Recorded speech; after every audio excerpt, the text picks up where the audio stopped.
Greetings and welcome to Mount Olympus. I am Hercules Invictus, and today on Sword and Sandal Cinema, I'm honored to bring you the one, the only Brian J. Walker and Brian's Drive-In Theater. Greetings, Brian. How are you?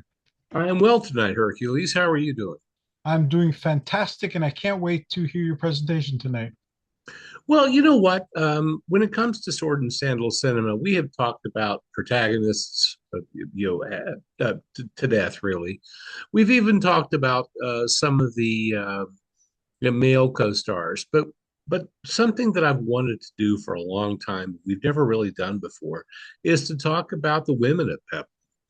The women that you see so often in the Peplum films that we usually talk about, which were produced between 1958 and 1964, and there's so many of them, and some of them, fortunately, are still with us. So I want to address that as well. Yeah, Bella Cortez, for one. She was frequently appearing on the show. We did a group dedicated to her before I had the computer problems. She's still around and she's still very active. And there are a few other Peplum actresses, I guess I should say, who are still with us. The Peplum craze, started almost 60 years ago, and therefore we don't have too many surviving cast members. But of the ones that we do have, I think we need to talk about them and uplift them somehow, and let people know that they're still around, they're still vital, and they're still here to talk to. And they're they're the ones that we need to focus on now because we're going to lose a lot of history just in the next few years alone if we don't talk to these people and document what they have to say about making these films. I agree with you 1,000,000%. And I hate to see history lost. And we've lost so much history with so many different groups of people. And I really hate to see Peplum films, which are decently documented, but there's some still some big holes that we haven't filled in yet. And I think we need to start with people who starred in these films. Sadly, there are relatively few of them left, unfortunately. One of them I would like to talk about is Chelo Alonso, who sadly passed away about 6 years ago in 2019. Mm. But she was one of the rare folks in Peplums in that she was originally from Cuba. Typically in Peplum films, you see a lot of people from the United States, and even Europe. I mean, in Britain, you see a lot of people from the British Isles, Italy, obviously, because the films were largely produced in Italy, not entirely, but largely produced there.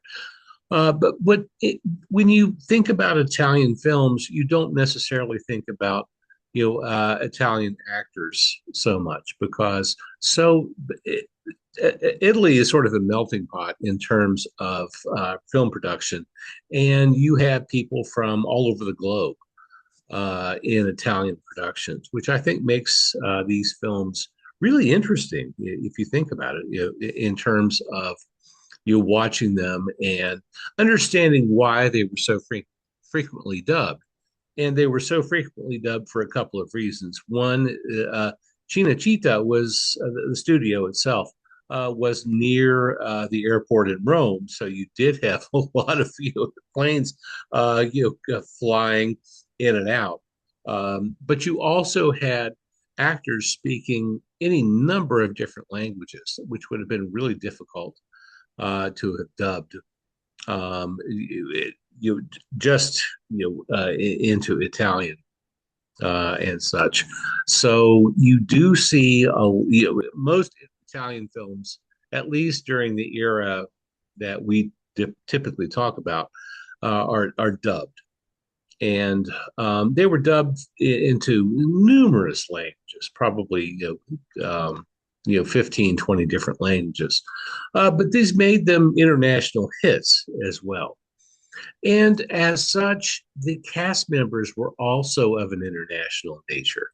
You had people from all walks of life starring in Peplum films, and I don't think that's something we'll ever see again, really. Yeah, I don't think we'll see it again. I was just watching some of the Neo Peplums, and now there are, I don't even know what to call them. There's movies about Greco-Roman themes and history and mythology, but they're more documentaries with like a twist. I guess that's the best way I could describe them. But I Yeah, don't think we'll see what we once had. and that international flair is one of the things that I really enjoy about Italian films in general. As you know, I love Italian horror films. I think they're among the most effective horror films.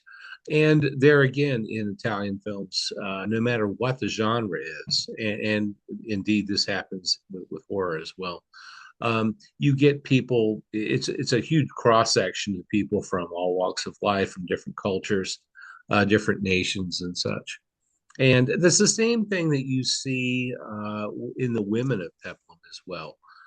People from all nations, all walks of life, and it's a bit interesting to see that a Cuban-born actress, was so prominent in Peplum films because, as Cuba tends to be, a fairly closed country.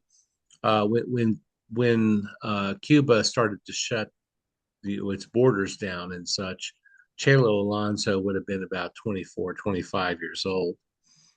But typically you see peplum actresses being from either Europe, North America, and such. But to have one from an island nation like Chelo Alonso is very interesting. And she's in a number of um, peplums, including Goliath and the Barbarians, the Steve Reeves epic from 1959. She's in Son of Samson, Machiste in the Valley of Kings. You see her a lot. She's gorgeous, very very exotic looking actress, and sadly passed away about 6 years ago. When you watch any of these Peplum films, oftentimes, if you watch enough of them, you will see uh, familiar faces after a while uh, among all of the actors in them. I first became aware of how frequent some of these faces are on Brian's Drive-In Theater, where you celebrate their birthdays and talk about these people that are kind of in the background. They're not the stars, but they're in a lot of the movies. Well, one actor really stands out above the crowd. And that's Mimo Palmara. Palmara is in like every other Peplum film. Handsome, actually an Italian, here. Even though I had just built up, having an international audience, Mimo Palmara is an Italian actor. Handsome guy in great shape. Not in Steve Reeves shape, but who is, quite honestly, there's so few of us, have achieved that degree of Don't perfection. aspire to it. But still, a compelling actor, yeah, very solid skills, handsome, in good shape, and he hit his lines and hit his I should say hit his marks and set his lines. Um, and that's what you see in a lot of these films. You do see a lot of people who appear frequently in these movies, and sometimes among the women of Peplum, sometimes they are the heroines, and sometimes they're the antagonists. And as you know, I'm a big fan of the other. I like to see the antagonist role is always more fun to play, I think, than the hero. Because you get more depth of experience, depth of emotions when it comes to being the the Antichrist, essentially being the antagonist. And the evil queen is a trope that you see in a variety of genres, but particularly in Peplum. You see that in so many different Peplums. The evil queen who is very manipulative and wants the protagonist to essentially do her bidding, while she worships the protagonist. Um, you see that so often in Peplum films. Yes. And she's very seductive, and there's usually another lover, a past lover, or a current lover somewhere in the storyline. And typically she has these are very complicated characters, really. There's nothing simplistic about them at all. There are many layers of, you factor in power and desire, and usually that's their complete undoing. Is they see what they want. Typically, that will be the male protagonist, and then they will try to not only get oh, how do I put this? I don't want to sound sleazy, but you have their way with the male protagonist. They don't just want that; they want to be able to control that person. Right.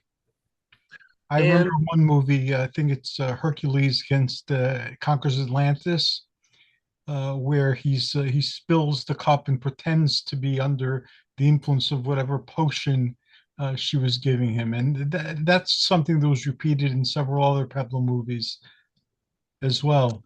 well, and that brings us to our next actress, and that would be Faye Spain, who is the evil Queen Antonia in Hercules and the Captive Women. And Faye Spain is well, practically anomalous here in that she was already an established B movie actress in the United States. She had a pretty strong career. And although she typically didn't appear in big productions, with a couple of exceptions that I will mention here in a minute, she was a very compelling actress, gorgeous, often the subject of cheesecake photos, but had very strong acting skills. And typically, although she could play the heroine, where her strengths really lie had been in being the antagonist. And she seemed to draw her strength. I shouldn't say she liked it, but she seemed to draw her strength from being the antagonist. And Hercules in the Captive Women is a great role for her. She gets to be both hero and heroine in the film, and she more or less sacrifices her daughter in the film to the gods in order to keep her stature as the queen. And even with that, I mean, typically in Peplum films, when the evil queen has to sacrifice a child, uh, they usually don't have a lot of emotions tied to it. But with Faye Spain in Hercules and the Captive Women, you actually do see her shed, a one tear, that rolls down her cheek, which is very powerful. I think in the film. And it makes her multi-dimensional as well. She's not just a two-dimensional character, good versus evil. I mean, there's some gray matter. Not gray matter. There's some gray area, here when she does let that tear roll down her cheek in the film. Yeah, that is a powerful moment indeed. It is, and there are so many of these actresses that we could talk about. We could spend, probably a show on each, for each one of them. Another one who I really should mention because her career was cut short. She passed away very quickly, very suddenly. But Sylvia Lopez. And if you're a fan of Hercules Unchained, you've seen Sylvia Lopez as, the evil queen. Um, yeah, Silva Kashina, who is in Hercules and Hercules Unchained as Hercules's paramour, is another to take a look at. Yoli, I think, they had Yes, it. Iole. Um, and in those two films, I hate to say it, but Kashina doesn't really have a whole lot to do, but she's she doesn't have a whole lot to do because she's not the hero or the heroine. She is just adjacent to the protagonist in these films. However, if you watch any of her other films, she makes a great antagonist in Deadlier Than the Male, which is a mid 1960s Italian film with Elke Sommer, in which it's not the men that you have to watch out for in terms of living or dying; it's the women in the film. And it does. I'm sure there's been more than a few dissertations written about Deadlier Than the Male. Quite honestly, but it is an interesting film from the aspect that when you're looking over your shoulder, it's not a man that you need to watch out for. It's these women in these Italian films, and the role of the female in European films is so different than what you see in American films for the most part. Hmm. In I've American films, if you see a strong woman, especially in the 50s, 40s, 50s, 60s, 70s, 80s, usually it is going to be in a horror film, and typically it's going to be an antagonistic role. I remember one of my favorite films, Hercules Against the Moon Men. Oh, with yes, Yes, there too, the evil queen has dealings with the people from the moon, and there's like a moon sorcerer leader and rock people, and her evil machinations keep the people enslaved. Where she seems like somebody who's protecting them, she's actually the one enslaving them. and a very attractive actress too, Janie Claire. Um, Again, a European actress who didn't necessarily specialize in Peplum films, but rotated through as an actor.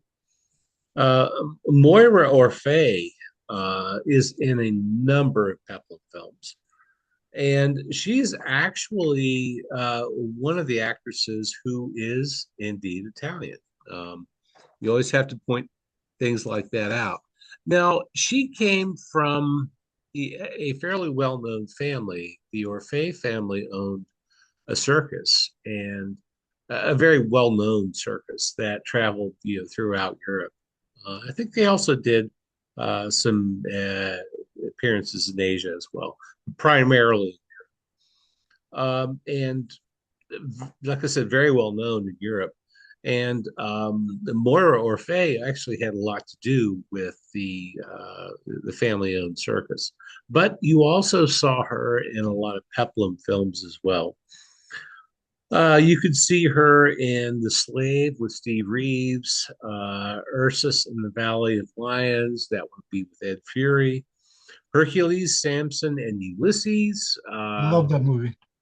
I do too, for a number of different reasons. For one thing, the cinematography in Hercules, Samson, and Ulysses is very good. And Kirk Morris, I think, since the negative is in pretty good shape, um, It's one of his films to watch because you can see it almost as it was intended to be seen, in 1963. I'm very familiar with the area, and the only thing about that movie is it involved a suspension of disbelief too big to swallow. Ithaca's in the Ionian Sea between Greece and Italy, like toward the north of those countries, and then the biblical lands where they wound up in Judea are a sea away in the Mediterranean toward its eastern end. So that was some storm. Sometimes the suspension, the willing suspension of disbelief, really needs an assist, depending on the film. Obviously, there were a couple of well, a few. Shouldn't say a couple. There were a few big name actresses who also appeared in Peplum films as well. One of these people would be Jean Crane. And Jean Crane had been a big star. Well, I need to back up on that. Was on the approach to be a big star in the 1940s. Um, and for whatever reason, she just never got to the Elizabeth Taylor, Betty Davis, Joan Crawford stature. Mhm. She was always just a rung or two below. And there are several reasons for that. For one thing, the studio system wasn't as strong uh, for her as it would have been for those actresses. And who's going to best Elizabeth Taylor anyway? Quite honestly. But with Jean Crane, she also had seven children. Um, and during the I hate this is going to sound awful, and I don't want it to, but during the era that she could have really built her career, she was pregnant, all the time, and that obviously interrupted, the momentum of her career. I'm not saying I'm not saying that childbirth is a bad thing, um, but it did get in the way of the roles that she could take. Um, and with that, she was. I don't think she ever got as much credit as she should have because she was a very talented actress, beautiful as well. But she did appear in a couple of peplums. Her biggest one would be Queen of the Nile from 1961. And it's essentially a retelling of Cleopatra's story, which was made again just 2 years after that in 1963 with Elizabeth Taylor.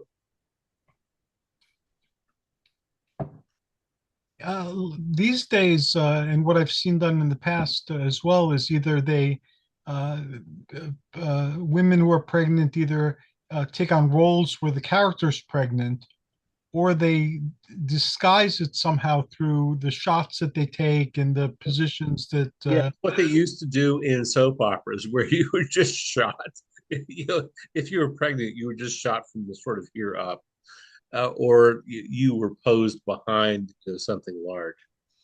Um, but with Jean Crane, like I said, she had a lot of charisma and talent as well. And I think the reason that she didn't go farther in her career was because she was pregnant seven times, and that would be Wow.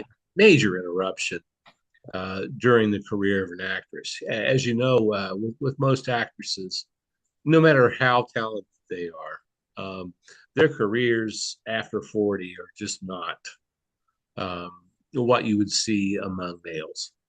You've covered that a lot in that they've had to take And I know huge I keep saying it, roles. but it's Yeah. also true. It really is.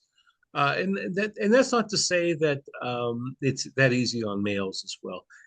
For males, especially those who depended on their looks to well, God, that sounds horrible.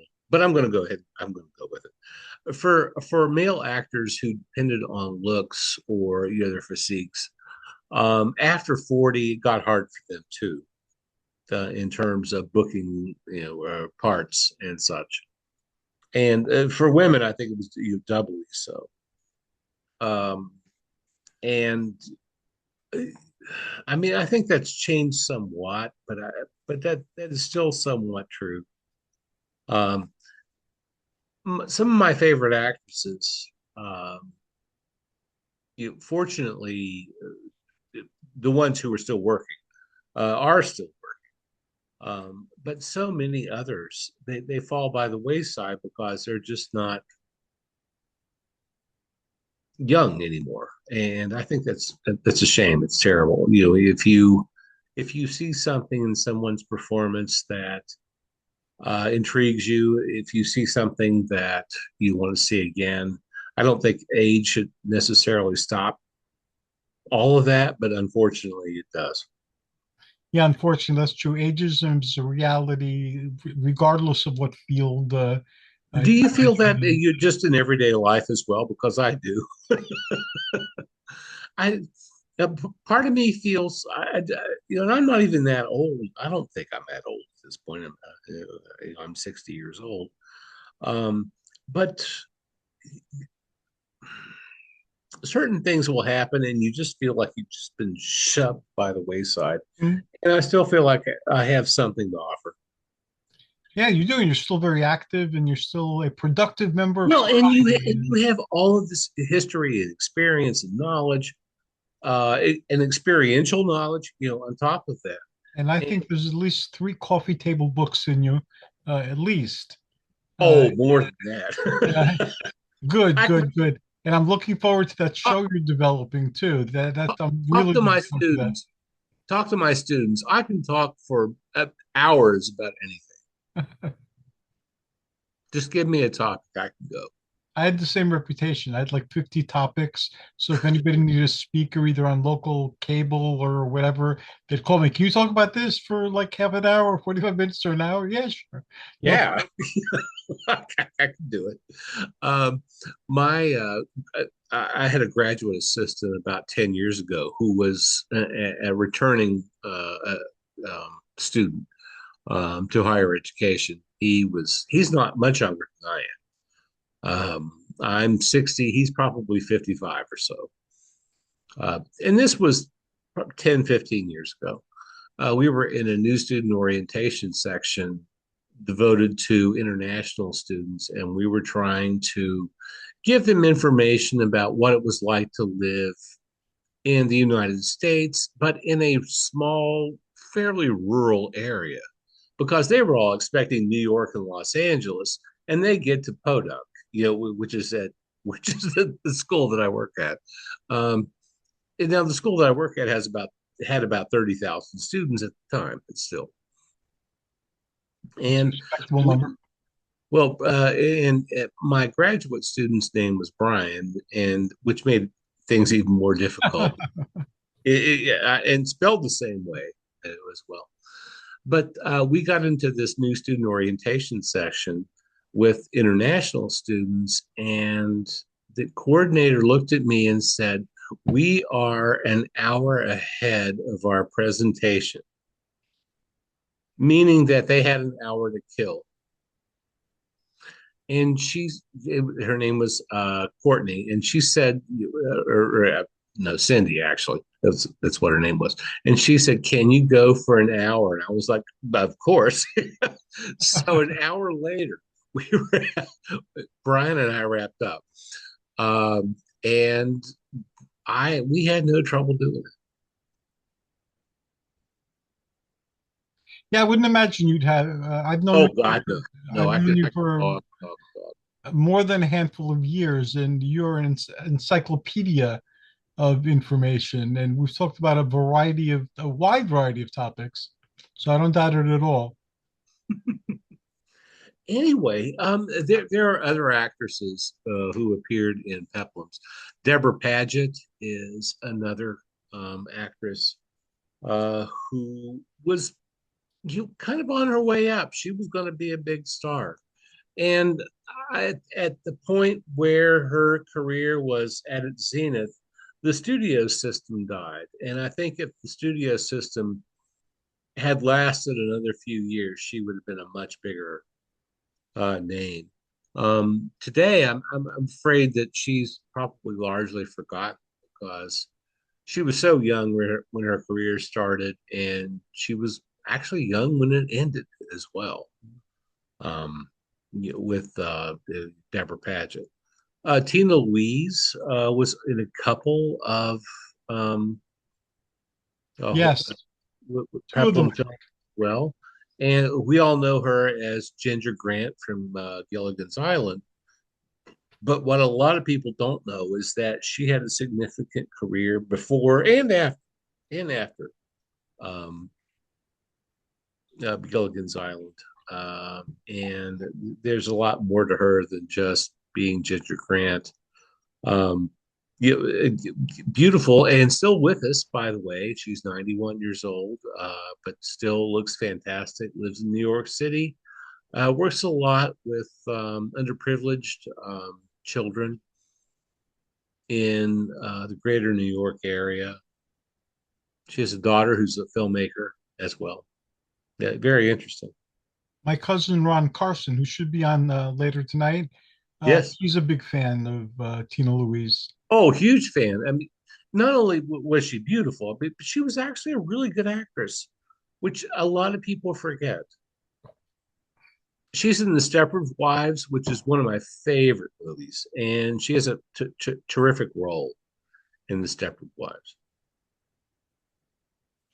Yeah, she and I understand she that the Gilligan's Island part of her career, which is how most people in popular culture know her, is something that she doesn't like talking about as much as she does other roles in her career. Well, I can understand that too because she had a career that was, multifaceted. Uh, Early on, she was in, a lot of film, and I think that being so heavily identified with Gilligan's Island, which was a sitcom, and I don't mean to offend anybody here. It was a fun sitcom, but it's horrible. It's not very good. And I think she understood that and didn't want her career to be affected by that, and didn't want people to think that she was a terrible actress because she was in a situation comedy that, although was popular, was not of the quality it might have been. And I can understand that. I can too. I No, we're get it. not famous actors. I'm sure there are several things in our life, roles that we've taken or classes that we've taught that we wish we hadn't, and we don't want to be remembered for those things. So I can imagine if you're a famous actress, that would be triply true. Oh, it would. That would be horrible. Um, on the other hand, that's also why people know you. So it's a fine line that a performer has to walk. You want to say that hey, I want to,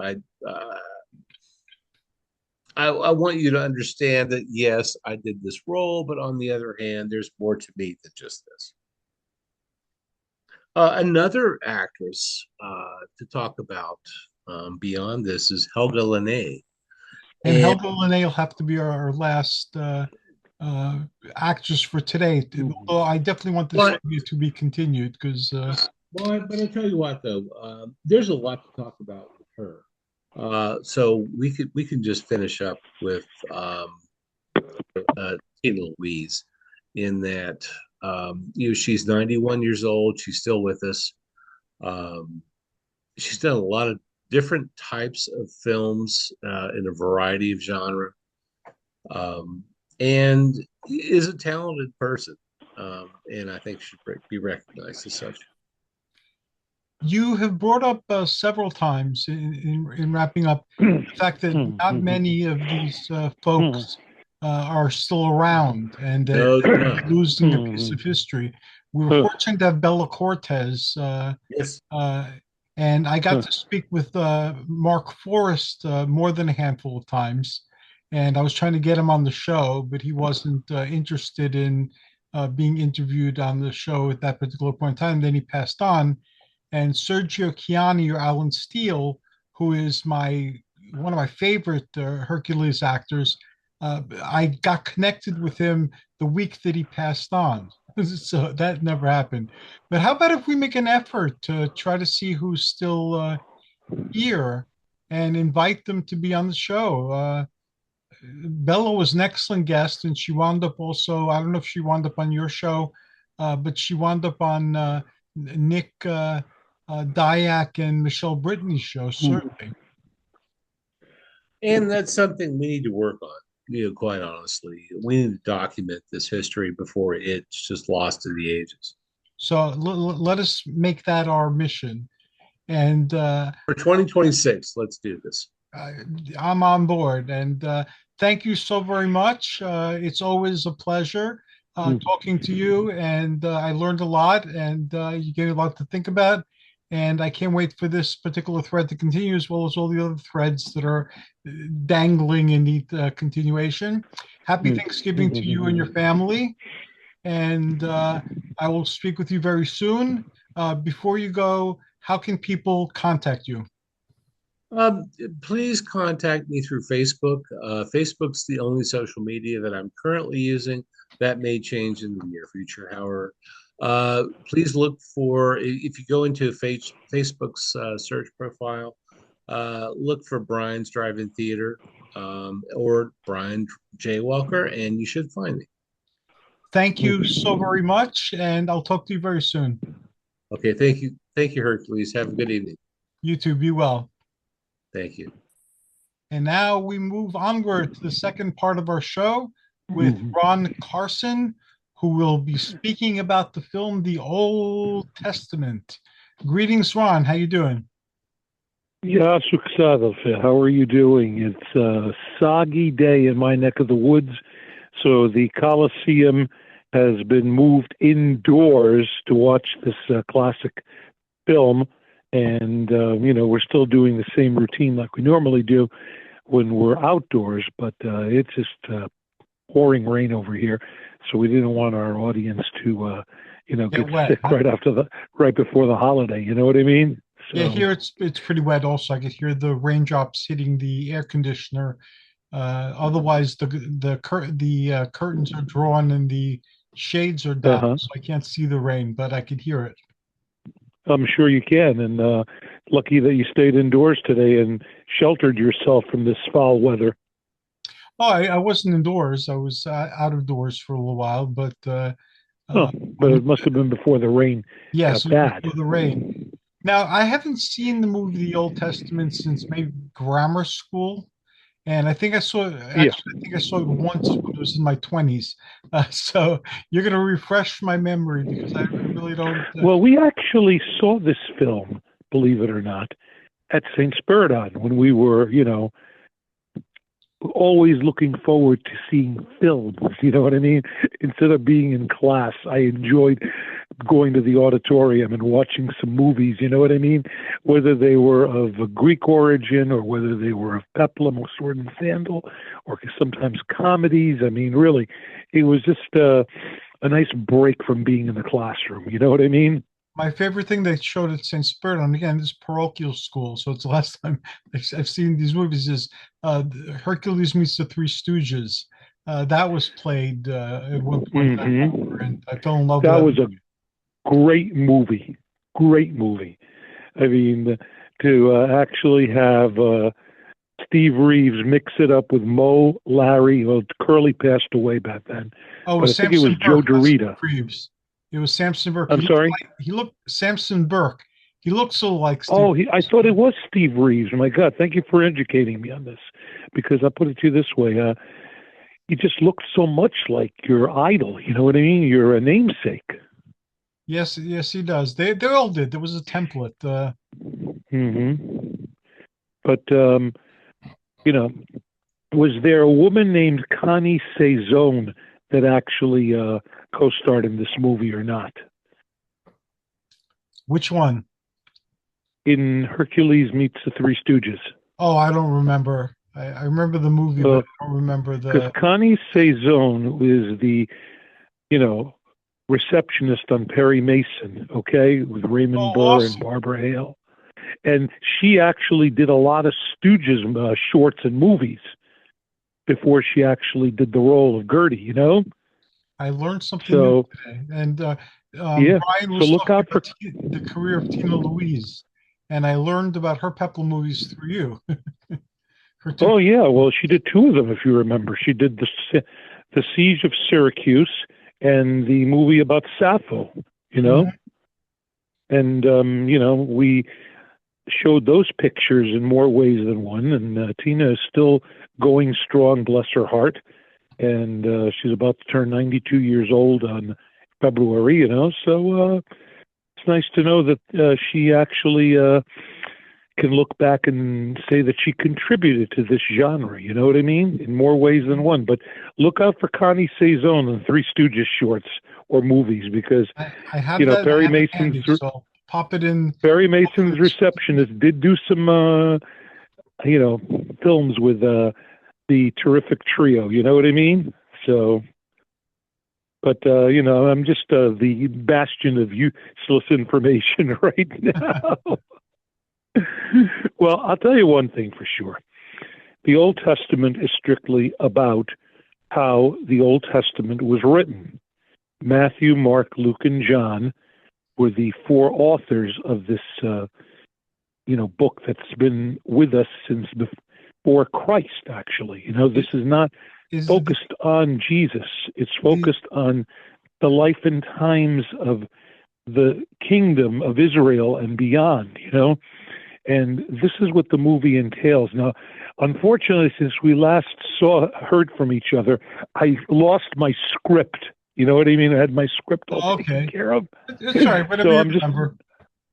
But I'm ad-libbing right now, and if you can just punch in on Wikipedia, if you have an available computer on the Old Testament, we could talk about the stars in that particular picture. Yeah, I wouldn't know how to switch to the pages on Wikipedia without losing the signal. So, okay, quite understandable. I We're just have going a to have question to. though. The evangelists, they were from the New Testament, though, not the Old Testament. The Old Testament, Mm-hmm. it had a lot of different authors, but Luke, John, Mark, and That's right. It was the New Testament. I'm those are the New sorry, Testament. my brain is not exactly, unfocused over here. But That's okay, no but problem. the Old Testament focused on, if you remember, the Ten Commandments. With Charlton Heston as Moses. That's basically what they were talking about. Events that occurred before Christ, not after. Okay. So, but it is very well received and well written, and there's quite a few, sword and sandal battles between characters in more ways than one. It's one of those films that you want to educate yourself on it because of the fact that the the Old Testament is not exactly a focus in the Holy Bible like the New Testament is. So by seeing this particular picture, it pretty much will give you a look as to what life was like before our Lord and Savior Jesus Christ came into this earth. So that's definitely a very, very important. So yeah, the stories, whether you belong to any of the Abrahamic faiths or not, and I personally don't. But right. the stories have had a very powerful impact on our laws, on our morality, and Absolutely. on our understanding of the world. Other than Moses um, and the Ten Commandments, were there any other stories like is the flood story in there? Is Adam and Eve Yes. there? Yes, Adam and Eve, the flood story, absolutely. All these, topics of nature are focused in that picture, from what I remember. So you basically want to pretty much re-educate yourself on the morals of what life was all about before Jesus took over into this world over here. And that was more like New Testament, which is right. So I kind of messed up over here. Sorry about that. But in the Greek language, the Old Testament is known as Ipalea Diathiki. Yeah, the New Testament and the Old Testament. And we No, have that's also the Paleadias. we The also New have the Testament is Apocrypha. Ikenidiathiki. Yeah, we also have the Apocrypha in Greek holy books, which are a lot of tales that aren't in the traditional Old Mm-hmm. Testament or New Testament, but they kind of fill in the blanks of both, and they tell stories that didn't make it past the Mm-hmm. canonization of the literature, unless you're Ethiopian. Then Right, right. Ethiopian Bibles have all these stories in them. Is there like a constant theme in the movie? And is Samson in it? That's one of my favorite Old Testament characters. Yes, Samson does make an appearance in the film. This is pre-Hercules, but he was, my cousin was a authority on Samson, I remember. I think you played him in a certain TV show or something, you told me. I was Samson at the Nyack Village Theater in a play Yeah, I know. Harlots and Which I Carson. wanted to come over, which I wanted to come over to see, but because of my schedule, I just couldn't do it. And you must have rocked on stage as Samson, because he I, was also one of your idols, and he was also like pre-Hercules. So that's what it comes Actually, down to. they don't know. There's a lot of argument among scholars of who inspired who. Was the Samson ripoff of Hercules? Was Hercules a ripoff of Samson? There doesn't seem to be a clear answer Hmm. to that. But I played Samson. I had a lot of fun doing it. Athena was in that play also. She played the Yeah, great what role goddess. did Athena play in that? She was the My great other. goddess of the ancient Near East, and Uh-huh. had we had a lot of people who were in there, including Miss Rossi, who's a famous B movie actress. She was Delilah, Hmm. so I had a lot of Yeah, yeah, interesting that's right. The lines one with her. with the haircut. Yes, And they were going to make a absolutely. movie about this. So they filmed some takes from the play, and they put it together, and it was on available on YouTube, I think, for a little while. Then they took it off, but they were trying to get Hmm. financiers to make a movie. So I would have been Samson in the movie, but unfortunately, that didn't happen. So, Hmm. but it was an adventure, and But I had a lot of fun in it. but you know something? It's smoked. I wish you had some clips on this on YouTube. That I have some somebody pictures. recorded this. Just pictures. You don't have you actually, with the method acting performing the role. That's what it comes down to. No, But no. but I he also, I he also was played. mentioned in the Old Testament movie. Yeah, I also Absolutely. played several other people too. I had to switch costumes, and they were short of actors, so I learned the line for three characters, and then I did crowd scenes too. So it was a lot of fun. Yeah, I can imagine. I mean, your thespian skills really, really shined in that particular venue over in Nyack. So I don't doubt that one bit. I think, my adoring godparents, your mom, Elisabeth, and Costa probably saw you doing this play, and they probably gave you good reviews too. Yeah, some people from the family came by and saw it. So, and some friends came by and Hmm. saw it. So it was good. And again, even though it didn't lead to a movie career as a Peplum hero, it was fun to do. And I added it to my resume of things like the television show and the podcasts and the writing, Hmm. things like that. So it's there. Sure, I can understand. In more ways than one over here. So, just hopefully one of these days you can go back on stage and relive some of these sword and sandal moments. I'm doubting it at this particular point in time. I'm 66, going on 67, and my mobility is not what it once was. So I'm Uh finding huh. new ways to express my inner Peplum hero. Yeah. Well, you know something? You're the WNBC radio age right now, 66. Oh, okay. I don't listen to the radio, but WNBC. Yep. I've still got 2 more years to go until I reach that plateau in my life. you will, So and it let's hope passes so. quickly. Only God knows all about all this stuff. But definitely I recommend you do catch the Old Testament. It is available on Amazon actually. You can just Google it under movies and TV, and pick yourself up a copy. I'm sure you have one somewhere in your place. I have one somewhere. I know that. Now, would this might actually be available for free on either Amazon or YouTube or Tubi or someplace? I'm not sure. I'm not sure about those channels. I know on Amazon, you know, you got to pay for it. That's the bottom line. Hulu, you have to pay for. Let me see. Tubi is free. That's the good thing. Pluto is free. You know, so I haven't tried Pluto. I've tried. We've had Tubi for a while, and I look for movies on Tubi that I've never heard of, and have a lot hmm of fun watching them. well, Tubi is pretty cool because I get to watch Perry Mason on the first 5 seasons on Tubi and assorted seasons on Pluto. But Tubi, the difference is they air the whole episode. Pluto cuts it just like on regular TV, you know, because I could tell what scenes get edited. I mean, I'm a true scholar when it comes to these retro shows as to what Uh, scenes are still there and what scenes are not. So, but if you ask me, you know, we pretty much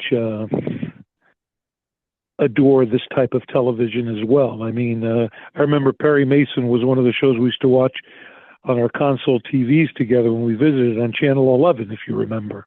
yes, I remember. I was a big Perry Mason fan. Yes, and I was a big Della Street fan too. Secretary, who was absolutely gorgeous, And and now I know that she and was a Peplum star too. yeah, I got to check and see if she did any Peplum movies. That would be a good review, you know, to see if Della actually did some Peplum films. I know that for a fact. That I'm going to take a look at that in her next appearance. And if you remember, the prosecutor, Hamilton Berger, used to scare me all the time because of his yelling and his temper and the look on his face. But that was good, clean lawyer drama that nothing can surpass right now. I mean, the shows that we grew up with, Xavier, are pretty much benchmarks in our lives. You know what I mean? And they pretty much, you know, still remain timeless to this day. And I really cherish that. Some things I grew up liking have now mutated into weird forms like Popeye. They're making horror movies now where Popeye is the monster. Are you kidding me? No, I'm not. I've seen 2 Popeye movies where Popeye's the monster, and I found a third one. And these are all on Tubi. So Well, you used to be a Popeye fanatic, I remember too, but you never yeah, ate spinach out of the can. because he was the like the Hercules of that cartoon. You know, he was a strong Do person. you remember in Greece we used to read Popeye comic books in Greek? Yeah, and Tiramola and Serafino. Tiramola and Serafino, yes. Yes. But Serafino was like a hobo, and Tiramola was the rubber man, I remember, with his sidekick Atsidas, the smart man, as they say, you know? I remember. And Oh, man. We the used to other, we used to have fun times. We used to have fun times in the old country. yes, we I did. And mean, we used to tape shows on the tape recorder too. absolutely. So Do some you things, remember? I'm going to share something with you. When we used to go to Porto and visit Uncle Bobby and the family, we used to go to the tavernas at night, okay? And we got tired of hearing the Greek music, and we spotted House of the Rising Sun by the Animals. And you and I kept putting track in, and it kept playing back and back. And then the old men are going, "What are these Americans doing playing this garbage?" You know? yeah, I remember that. And I remember the family fights over who's going to pay because everybody wanted to pay. And, you know, no, Uncle Bobby no, got no, no, you're not Uncle Bobby, God paying. rest his soul. Let me tell you something. He was very, very tight with the buck in I, more ways than one. I always experienced his generosity. I know the times I went to Greece, he let me, hmm he had buildings and he let me stay in an apartment. You know, he gave me an apartment and Oh yeah. He was a landlord too. Yeah, the place that he had in Ner Chalkidon in Athens, that was his building. yeah, I You remember know, Tia Despina and Yorgaki and Effie and Yorgaki, yes. I stayed in touch with them on Facebook for a number of years. Then they just kind of faded Hmm. in the background. I still talk to George on LinkedIn, as a matter of Oh, fact, do his you? business How's he page. doing? He's doing okay. We sometimes message each other. You know what I mean? Oh, So, that's very good that you guys stayed in touch. yeah, I don't talk to Effie as much, but but George definitely we correspond, and he's now a head teacher over there in Athens, and Oh, that is you know, fantastic. I remember the time that George used to come over here and study when he came to school here. Yeah, Effie came here also. She was in entertainment. I remember television and the movies. Yes, yes, he She's was. Yes, another he was. family member who Our cousin got was a bit by the pretty, entertainment bug. cool dude. You know what I mean? Hmm. He was a pretty cool dude, and that's what it comes down to. But the memories that you and I have for Greece are just so much, and I can't wait to come back again. And this trip will be bittersweet if I go because of the fact that all the years I've gone to Greece, I've gone with my mother, and being that mom passed away right now, it's going to be the 10th trip that I would make, and with her not being here physically, we flew together a couple of times to get over to the old country, and it's just not going to be the same. But we'll make the most out of it. We still have some of our cousins still there. Oh, great. I'll And probably give you a list of people to say hello to if you're going there.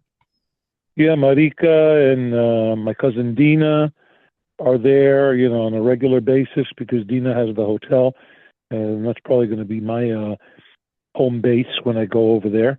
And Marika still has the travel agency and is, and our cousin Chris, he passed away unexpectedly, if you remember too. Yeah, I So, remember. I'm gonna miss him. He and I had a lot of fun in Greece. oh, I mean, we all had a lot of fun with Chris. He was just exciting to be with. You know what I mean? And I was very close to their father, Uncle Peter. Yes. And Uncle Peter was mom and your mom's first cousin because Aunt Fafo, Aunt Fatini, she was a member of the Varelzis family, which was from our grandmother's side. Remember? Yes, I remember. So they were first cousins, and they enjoyed very good times together. That's all I'm going to say. But there's nothing like a trip to the old country. I'd rather be in Limnos than in Athens any day when I go overseas to Greece. Yeah, I I'm think the sure you last feel time I the was there same was in way. the 90s. I went once, and before then it was Yeah, my last trip was 2005. and I Yep. went a few times on my own, and then Well, in the before that 90s, was in the 90s, that's when we actually, explored over there in Polyokny. Remember? I still have that framed picture of us with Polyokny in the background in my room. well, Yochni, for And those that's who don't know, is a Stone Age settlement on the island of Lemnos, best known as the land of the Amazons in Jason correct. the Argonauts, best known as the place where Prometheus took the eternal flame and gave it to humanity, earning the ire of Hmm. Zeus, where Hercules is a god, descended and convinced Philoctetes to give Odysseus his bow so they could win the Trojan War. There were a lot of Hmm. things even in the historical times with Marula and the modern day Amazons. So Hmm. it's a historical place to visit. Oh, well, I recommend that to anybody. I mean, a trip to the old country is sure going to educate you in more ways than one. So I'm just glad to see that we're still looking back at the past and enjoying every moment of it and to start. And then eventually, our audience is really digging into the Old Testament movie right now, which should be in your DVD collection if you are a sword and sandal enthusiast.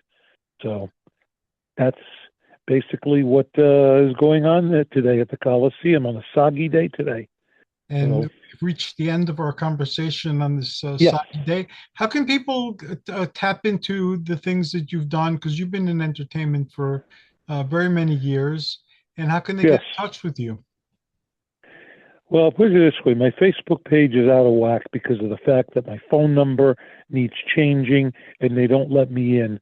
Although a lot of people tell me your post is, your page is still on, Ron, but you just have to take care of it. So I got to find somebody who can get me on my settings and change my phone number from the old number that I had from Connecticut to the Massachusetts number that I have, and we'll be in business there. But you can reach me on LinkedIn, the business media site. I've been doing a lot of posting and a lot of commenting. I have LinkedIn as my Facebook for now. You know what I mean? So that's the whole thing. And since the last time we spoke, I no longer am working in Great Barrington on the radio. And I do have a weekly show on Mondays up north in Bennington, Vermont. And it's Ron and Heather's Monday Musical Matinee. And Heather is just the partner that you always wanted to have, in doing a radio show, because she's so knowledgeable and so entertaining to work with and everything. And I'm live in studio and she's remote over the phone because she's down south taking care of her sick mom. So one of these days we'll have to have her in studio again, you know what I mean? And that will happen down the road. But if you want to take a listen to it, you can go either to TuneIn, type in WBTN, or go to WBTNAM.org, and you'll be able to plug into the show. And if you want to make a request, give us a call. We give the number, and we'd like very much to have you participate in this extravaganza, because our program director, Jason Lilly, thinks that the two of us sound like we're so dynamic, actually, in more ways than one. So check it out. That's all I could say. And you that's also basically how you earned a place in the Hall of Fame for radio in your area. How can people learn more about that? Well, I've been a member of the Connecticut Radio Hall of Fame since 2021. I was the first inductee in broadcasting to have that honor, and I don't take it lightly. It's because my mentors and friends, Cousin Brucey, Harry Harrison, Dan Ingram, Ron Lundy, et cetera, they all told me, you're not in there to entertain yourself. You're in there to entertain an audience, and that's exactly what I've been doing. And my experience reaches out into over 4 decades, and I still have it in my blood. You know what I mean? I wish I could do more, but we'll see what the future brings. You know what I mean? But in the meantime, there's also a book go ahead. on the horizon too, I hear. The book is being, I'm going to farm the book. The spotlight shines on a on a spy, on a first-class spy. That's the name of the title of the book. And we're going to try and get that posted on Amazon or get a short story out of it, because I would love to share that story with everybody over here about a Greek woman who gets recruited by the Greek underground, actually, and the Nazis get wind of it, and she's always getting in trouble, getting captured, and her superior officer has to definitely, rescue her in more ways than one. But that's also definitely on the horizon, and I'll keep you posted on that. Okay, good. We'll follow developments as they arise. Xylofa, thank you very much for being on the show tonight. Thank you for bringing us the Coliseum in the rain, and rekindling memories of film that has been foggy in my brain since the last time I saw it. And I look forward to speaking with you soon. If I don't see you this week, happy Thanksgiving. And no, you won't see me this week because I'm staying local, because I'm going to be doing a morning show in Bennington, not early in the morning, but around 8 o'clock. We're going to go on hopefully Heather will join me for that. And if not, I got another person who will be able to fill in for me with me, and that's my our resident oldies authority, Carol. You know what I mean? So Great.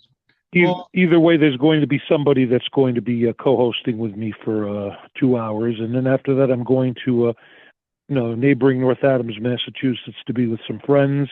We're having an early dinner about 12:30, so I get off at 10, and I'm fortunately not that far away from there from the station, and that's how I work that out. And I'm staying local because I just don't want to get into it right now. But to make a long story short, I will see you, hopefully by Christmas, So okay, very well. Sagapo, take good care, and yes. I'll speak with you soon. And again, enjoy your holiday. Thank you, Xavier Sagapo Kiro. You and Athena and Brandon have a very nice, quiet Thanksgiving. Get some rest, because I know things have been a little hectic for you health-wise, and I say prayers for you each and every day, and you are truly A1 in my books. I love you. I love you too. Thank you, you too. And thanks to the audience for tuning in today. Whoever you are, wherever you are, I wish you joyous journeys, amazing adventure, and a wonderful Thanksgiving. Contemplate all the things that you're grateful for. And all of us have more things to be grateful for than we can count, regardless of how difficult things may seem. So good night and take care, everybody. Yakara. Good night, Kalinichta. Kalinichta.